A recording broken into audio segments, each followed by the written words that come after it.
UP में गांव के प्रधानों की खुल गई किस्मत। योगी के दाव से सब हैरान, क्या बढ़ेगा कार्यकाल। पंचायत चुनाव पर लगा ब्रेक, गांव के प्रधानों की बढ़ गई धड़कनें, क्या दिखेगा चुनाव में असर।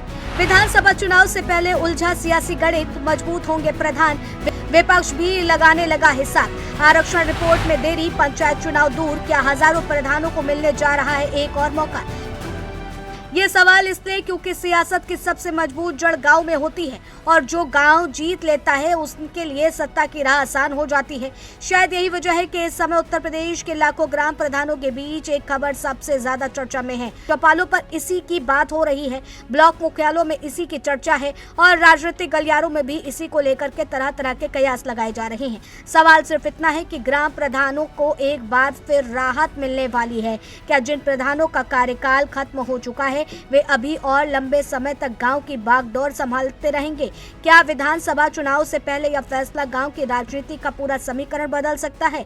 आइए पूरी कहानी को आसान भाषा में समझते हैं। दरअसल यूपी में पंचायत चुनाव काफी पहले हो जाने चाहिए थे, लेकिन आरक्षण की प्रक्रिया और आयोग की रिपोर्ट के चलते पूरा कार्यक्रम पीछे खिसक गया। मई 2026 में ग्राम प्रधानों का कार्यकाल समाप्त हो गया था। इसके बाद सरकार ने उन्हें 6 महीने के लिए प्रशासक बना दिया। ये व्यवस्था नवंबर तक के लिए लागू की गई थी, लेकिन अब तो जो हालात बन रहे हैं उन्हें देख करके माना जा रहा है कि नवंबर के बाद भी पंचायत चुनाव होना आसान नहीं होगा। यही वजह है कि हजारों प्रधानों के बीच यह चर्चा तेज हो गई है कि उन्हें प्रशासक के रूप में एक और मौका मिल सकता है। असल खेल आरक्षण रिपोर्ट का है। पंचायत चुनाव में आरक्षण तय करने के लिए समर्पित पिछड़ा वर्ग आयोग को पूरे प्रदेश का सर्वे करना है।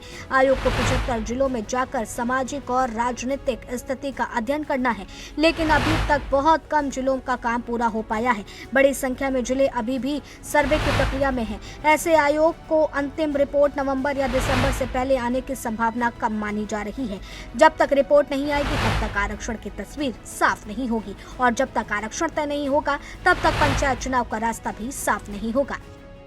यहीं से विधानसभा चुनाव की कहानी जुड़ जाती है, क्योंकि यूपी में अगले विधानसभा चुनाव तय समय पर होने हैं। चुनाव आयोग भी संकेत दे चुका है कि संवैधानिक प्रक्रिया के तहत चुनाव समय पर कराए जाएंगे।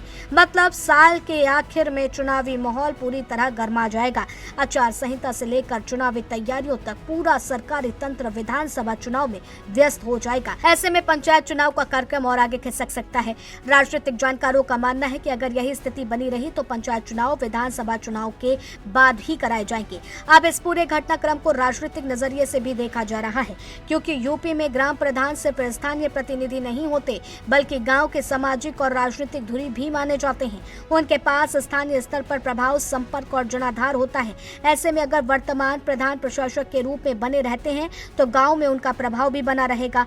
यही कारण है कि इस खबर को सिर्फ प्रशासनिक फैसला नहीं बल्कि बड़े राजनीतिक परिप्रेक्ष्य में भी देखा जा रहा है। गांवों की राजनीति पर नजर रखने वाले लोग मानते हैं कि विधानसभा चुनाव से पहले यह स्थिति कई दलों के लिए अहम साबित हो सकती है। अब सबकी नजर आयोग की रिपोर्ट, अदालत की सुनवाई और सरकार के अगले कदम पर है, क्योंकि वहीं से तय होगा कि गाँव की राजनीति का अगला अध्याय कैसे लिखा जाएगा और क्या सचमुच हजारों प्रधानों को एक और कार्यकाल की सौगात मिलने वाली है।